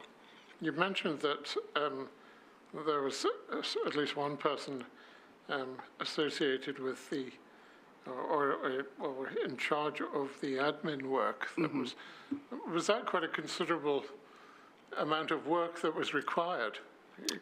Perhaps you could just explain to us what that person would be doing? Yeah, so they booked in all the testing, they organised the visits, liaised with the services themselves as to visits, but also had to record all the results of the testing as well. And for the PCR testing, all that specimens had to be gathered and then taken to the doctor's surgery at the end of each day as well for processing for the PCR tests. Yeah. That's again probably an obvious question, but if a member of staff failed one of these tests, what was the consequence of that? Well, they just had to go right home because they couldn't obviously work in the service if they were positive. Yeah. And that would put a burden on your staffing level and presumably on your need to access alternative staff. Yeah, so that's why early on we kind of block booked the agency staff, so we were always kind of over the safe staffing levels, so if anybody did test positive, we'd have a bit of contingency there with our staffing. One might think, Ewan, from your what you've said, first of all, about the amount of PPE that you had in stock, and also the block booking of agency staff, that you were in perhaps an advantageous position in the amount of preparation you had in place for the pandemic. Yes. Would that be correct? Yes. Yeah. And can I ask why you were in that beneficial situation? I think VSA have got a really robust business continuity plan, which we've always had even pre-pandemic, so that deals with critical incidents to minor incidents. Anything that will affect service delivery is in this plan, and it's constantly reviewed. So we're always looking in the horizon to say, right, what could affect the business? And I think we're pretty well prepared for any eventuality. And was one of those eventualities the possibility of a pandemic? Yes. Right. Now, just on the question of PPE, you've told us that you had a 3-month supply of PPE for the 12 services that you provided. And I think inherent in that is that because you provide a variety of services, then you needed a variety of PPE. Yes. That put you, probably you can infer from my earlier question, that probably put you in a more advantageous position than other care providers. And I think at paragraph 117, where you say that you think that some other care providers left it too late to source large quantities of PPE. Yeah, I mean, obviously I can't speak for other providers, No. but I think being well prepared was certainly left us in an advantage. And, you know, we did have some providers that we helped out with PPE as well, people that were struggling. And you also mentioned that your organisation was impacted financially in this context. That's paragraph 119. Because as you put it, manufacturers predictably put up their prices. Yes. And on that regard, well, we may say it's market demand. Do you feel that you were being taken advantage of? I think it's wrong that people were benefiting financially from a pandemic. Yes, that's a personal opinion. Yes. And I think also you were able, as you've just said, to provide support for other care providers because of the preparations that you put in place. Yes. And were those other providers within the same, you don't need to name them, but those other providers within the same locality, or were they? Yeah, yes. Can I just ask you a little bit about the provision of PPE to service users? Because obviously we know that, from what you've told us, that your service users were across the board of individuals and would include people suffering from dementia. Yes. Was that a particular challenge in communicating with such a person, particularly if it had to be insisted that they wore some PPE? Yeah, it was really difficult, I suppose, predominantly for our care at home service, where we had staff going into people's houses. Yes. Because obviously we couldn't insist on any kind of standard of cleanliness in people's own houses. And it can be really hard for people with dementia, even knowing what PPE was or masks and things. And it made communication a lot harder as well. For support, people we support who might lip read, support workers, they couldn't do that anymore because staff had masks on and aprons and so on. So yes, it was really difficult. Or getting them to correctly wear the PPE was really difficult as well. Sometimes it was difficult to get staff to correctly wear PPE, let alone people with support. So yes. Yep. And similarly, I suppose it was also difficult, not just for lip reading, but also expressing by being able to see somebody's mouth and a smile, for example, pleasure, yeah, and enjoyment, or perhaps criticism even, but through the expression on somebody's face. That couldn't be done. Absolutely, but we've got some elderly service users who are non-verbal, so you're relying on facial expressions, even to be aware if someone's in pain or not. So that did add a difficulty if people were wearing masks. Mm-hmm. For those who weren't suffering from dementia or perhaps some other impairment, was it easier to ensure that they wore PPE? Some people were quite happy to wear it and sort of were glad that we were supplying people with service users with PPE. For others, they didn't understand why they had to wear it or point blank refused to wear it. Mm-hmm. And I think probably, and it's something you mention in your statement, some of the people that you provide services for are people who have perhaps somewhat chaotic lifestyles. Yes. Was that a particular area of difficulty?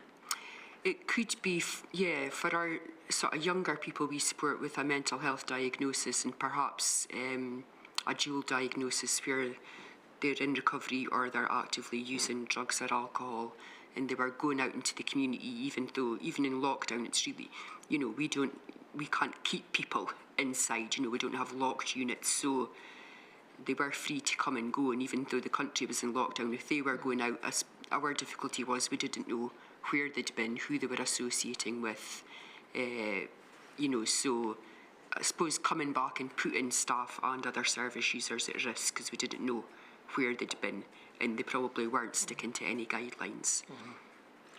Is that inherently, put it this way, risky for your own staff? Yes. And how did you cope with that? I think it's just giving constant reassurance to staff and making sure that they did have PPE and we could protect them as much as possible. But there's also a risk in working in an older people's care home where people were contracting COVID and staff were working during that time as well. Do you have any kickback from any of your staff about that situation? Actually, no. We were very, very lucky. I think staff were really conscious of the fact that a lot of our service users weren't getting to see families for quite long periods of time, so that they were happy to come in and provide that service to service users. Point you make in paragraph 125 of your statement is that none of your homes is a nursing home. No. And that, as a consequence, prior to the pandemic, staff wore their own clothes Yeah. in the home. Once the pandemic struck, however, everybody who was a member of staff wore scrubs. Yes. And I think that's something that's continued. It has. Staff have actually chosen to remain wearing the scrubs, and actually our service users, especially some of our service users with dementia, find it easier to identify the staff now that they're in a uniform rather than in their own clothes. So, yeah. Can we turn on to another matter that you address, and paragraph 133 and 134 of your statement, you say, and I'm summarising, that the greatest impact on the people that the organisation supported was the denial of visitors. Yes. And obviously this is something, if you've been following our hearings, this is something that the inquiry has heard a lot about, particularly from the viewpoint of those who were the relatives of Yes. persons within care homes. There's two matters I'd like to ask you about from the perspective of someone in charge of an organisation providing residential care. Firstly, and again, this is something that we've heard about from several witnesses, and that's the constant and rapid change to guidance. Yes. You make this point at paragraph 136, and I think you say that it was difficult for you and your managers to provide any level of consistency. Now, obviously, there are various people that you would have to convey the guidance and its implications to. One would obviously be to your managers and to your staff. Yes. Others would be to the service users themselves, and where appropriate, to visitors to the service users. So with the, as you put it, the conflicting advice, can you explain how difficult that conflicting advice made the situation for you? And perhaps just in that context, perhaps you could explain where conflicting advice may have been coming from. Yeah, so we were obviously getting advice from lots of different organisations, so whether that be the Care Inspectorate, public health, local authorities or government, and because we run a variety of services as well, it was trying to look at that guidance and see what was the best fit for each service. There was quite a lot of guidance for older people's care homes, but our mental health services, some of those are registered as a care home as well. So that guidance was meant for all care homes, but it didn't really fit with a younger client group. No. And you had families looking at that guidance, and I suppose it's different interpretations for different people. So, you know, if we were saying something, families would say, well, that's not what the government's saying. And we were saying, well, this is what we feel it is saying. And I feel like in quite a lot of occasions, visitors, families were saying, you're just trying to stop us from coming in to see our loved ones. So providers were kind of getting the brunt of, I think they thought organisations were just keeping them out, and actually not that we were following guidance to protect everyone as best as we could.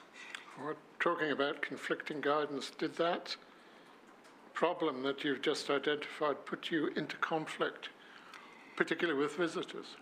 Yes, it could. Members? Yes, it could. Families were really angry, and I don't, you know, although their anger was directed at us, I think if they reflected back, it probably wasn't at us, it was at whoever was coming up with the guidance, but we were front-facing, so yes. I mean, I think we've heard people operating care homes and other institutions being described as the gatekeepers. Yes. Is that something you recognise? Pretty accurate, yeah.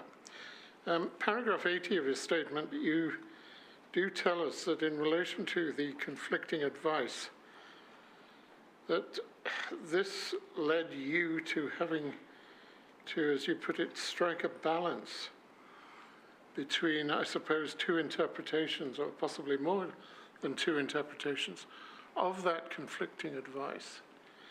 And just taking that a little further, you mention, if possible, not being too risk averse. Can you give us a little context to all that, please? Yeah, I think, as I said before, there was a lot of guidance about care homes for older adults, and we've got two residential care homes for older adults, but we've also got two very sheltered housing complexes, which are, you know, pretty near the care homes, and the client group is not that different. And because we had visitors come into the testing centre to get tested, they would speak to each other. So you had to strike a balance between, you couldn't have, right, we're following the guidance for this care home, but we're not going to do it for the very sheltered housing. Because, you know, in theory, we could have probably said, right, visitors can go into the very sheltered housing, they just can't go into the care homes, which wasn't really fair, you know. So we had to strike a balance between, I suppose, looking at some kind of risk-benefit analysis, what was the best for the people we support. Yeah. You've told us a little earlier in your statement that the structure of VSA, and that you have a board of trustees. Yes. And I think you do actually say that perhaps the board of trustees were more risk averse than perhaps you might have been. Don't want to put you in a difficult position, but would that be correct? Yeah, I suppose I'm employed to take some of that risk and make decisions for service provision, so they're relying on me to make the right call, the right judgment, so yes. Yeah. One of the things quite interestingly you do mention is that when construing the advice, you had to be mindful that it was possible, and I'm quoting from you here, it's paragraph 80, that you might have to stand up in court and justify why I made a decision, then I had to be content with that. Yeah. Can you explain why that was in your mind? I think because there was so much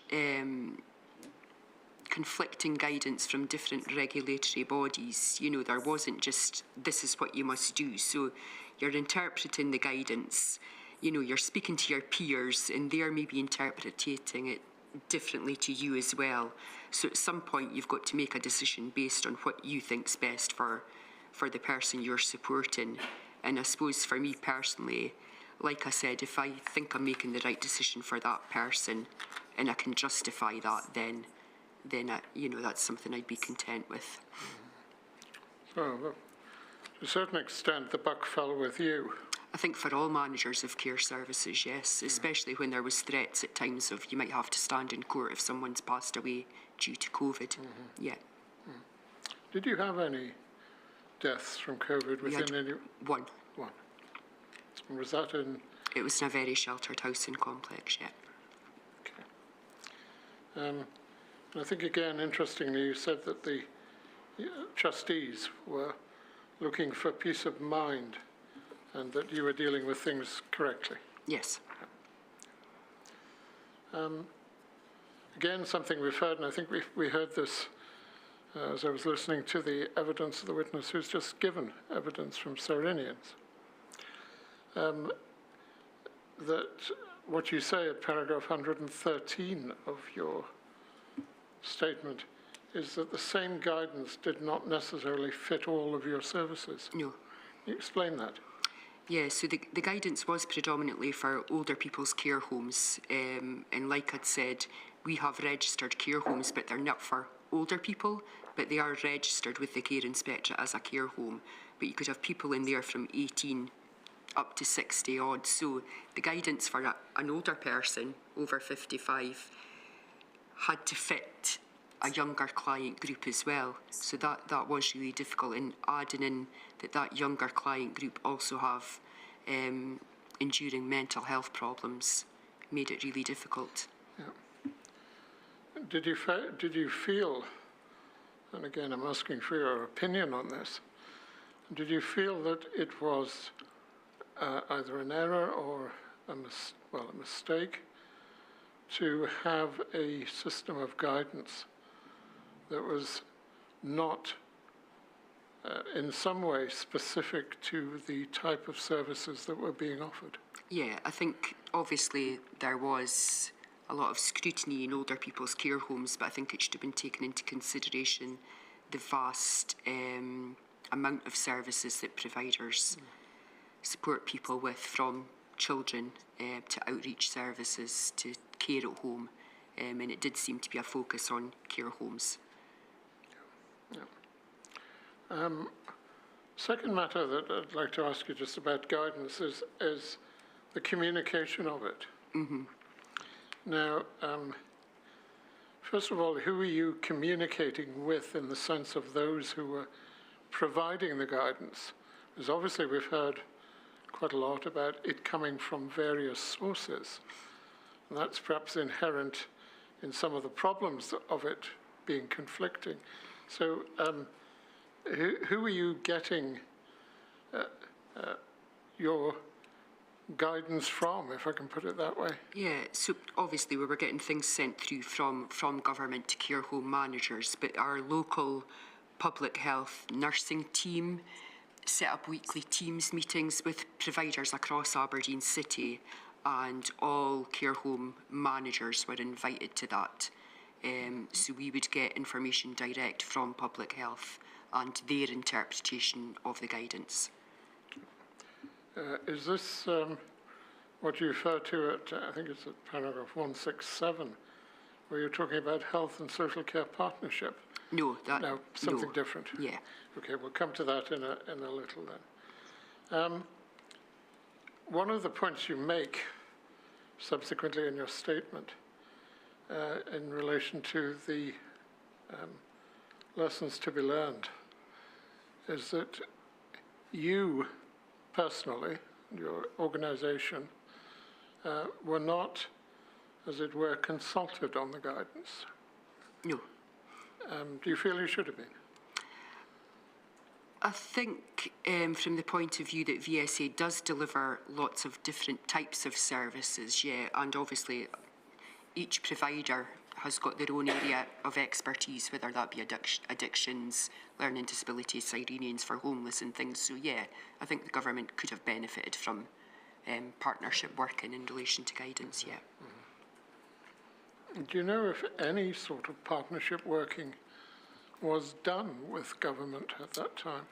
I think for CCPS and yeah, so people speaking on behalf of the third sector. Yes. Yeah. Okay. Right, just going back to the guidance. Providing guidance to your staff, how did you actually do that?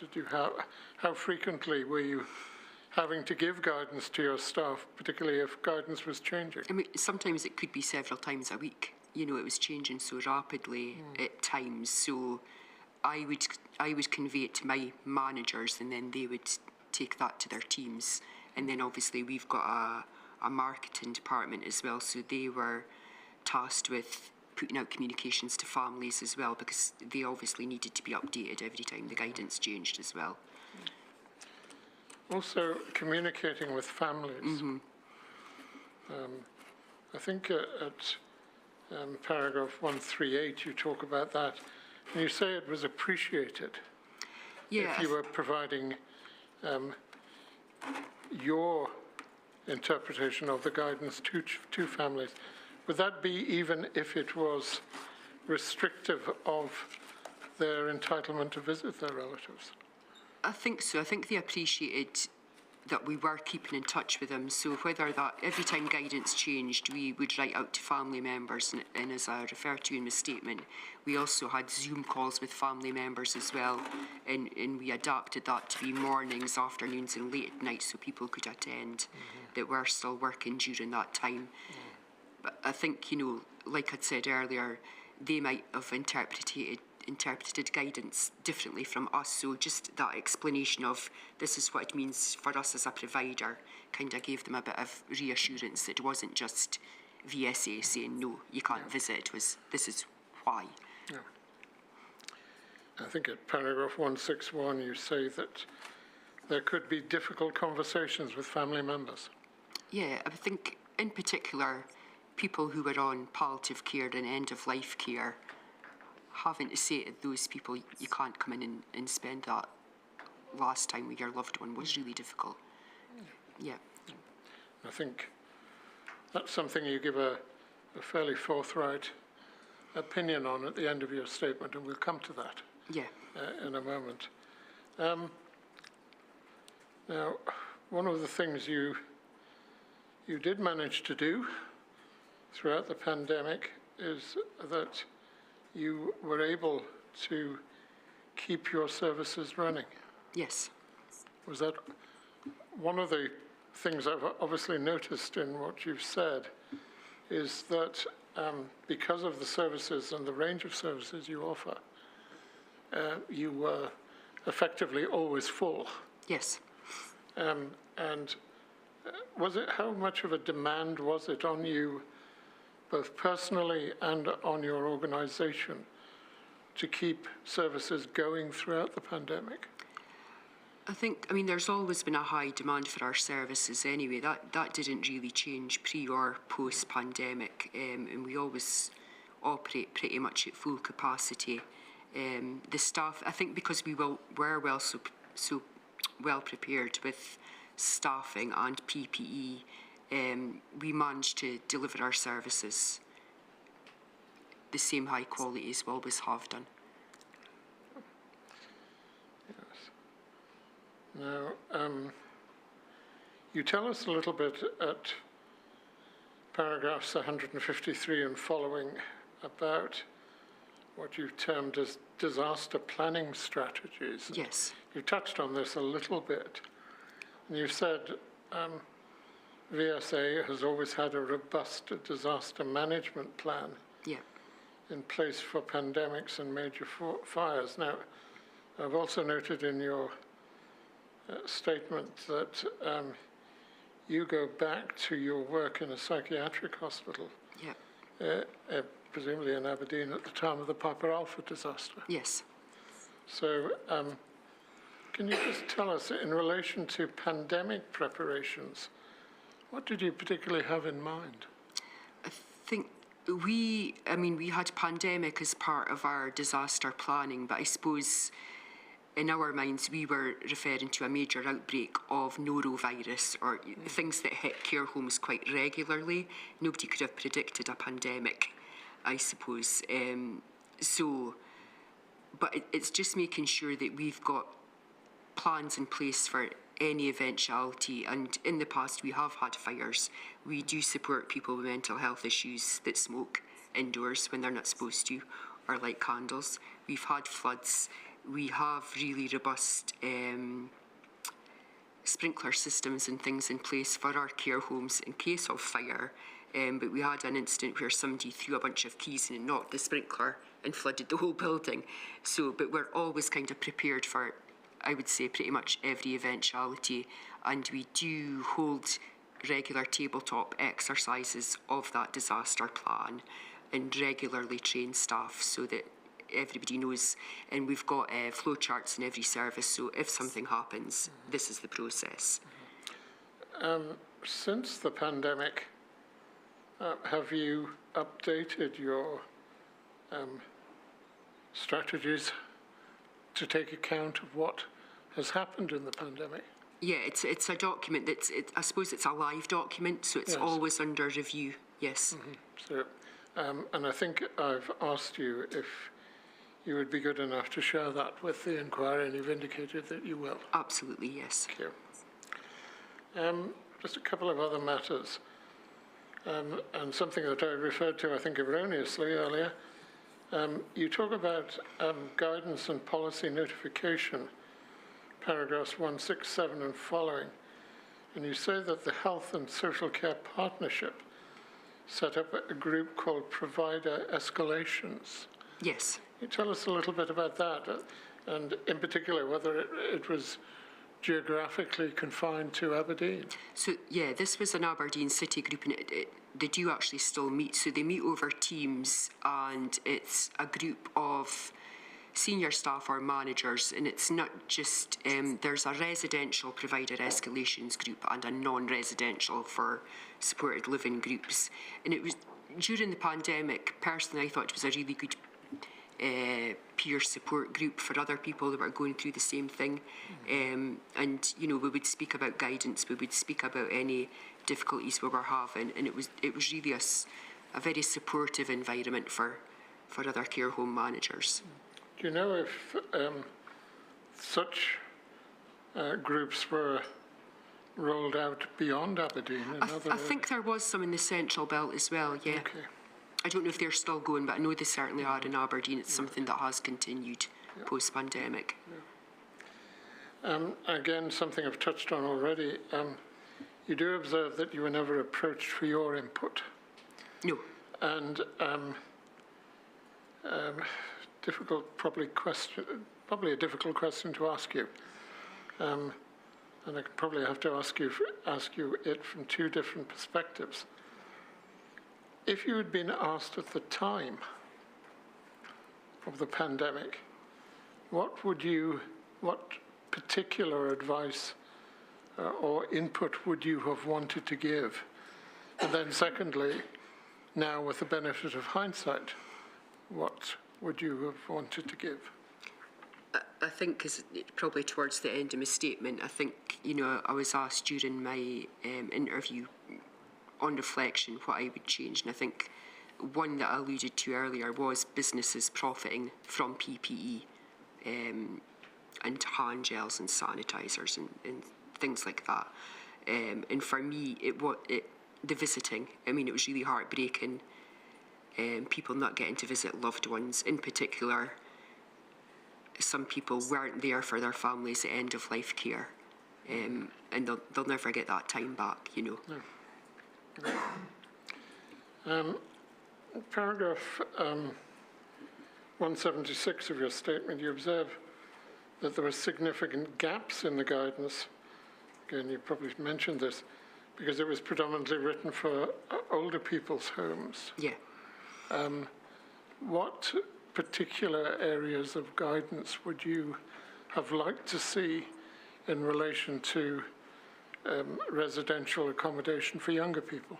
I think for younger adults, you know, there wasn't really any sets of guidance for children in particular, and for, although we were operating as a care home for that younger client group, it was all about infection protection and control, you know, the visiting, no visitors allowed and things, and that doesn't fit for every service.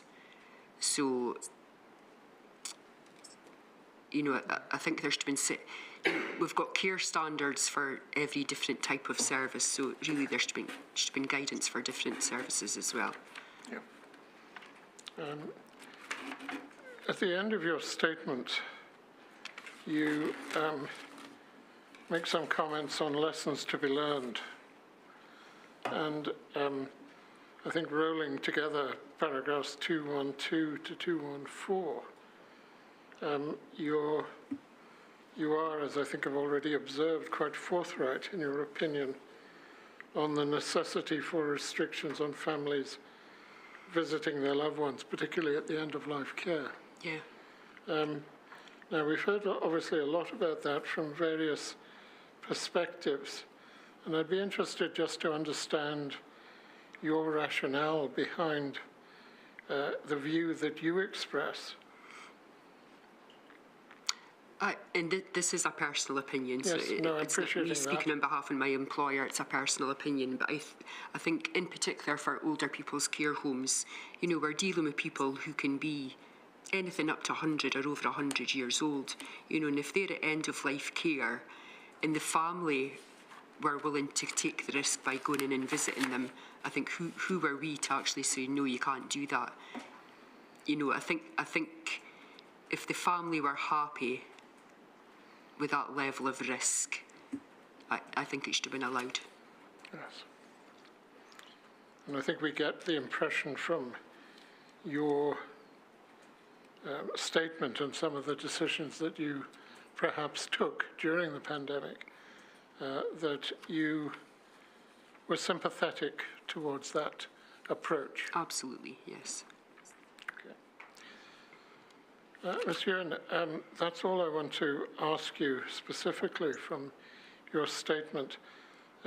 We have a tradition of asking anyone who gives evidence if there's anything further that you would like to say having regard to what we've discussed so far, and also having regard to your experience in your particular role during the pandemic. If there's anything you'd like to say further, can you indicate that at this stage? I don't think so. Just want to thank you for the opportunity, for giving VSA the opportunity to take part in this inquiry. So, thank you. Well, we're very grateful to you, Ms. Ewan. Thank you very much indeed. Thank you. Thank you. Yes, thank you, Ms. Ewan. I'm grateful. Thank you. That finishes today's proceedings. 10:45 tomorrow morning. Thank you, my lord.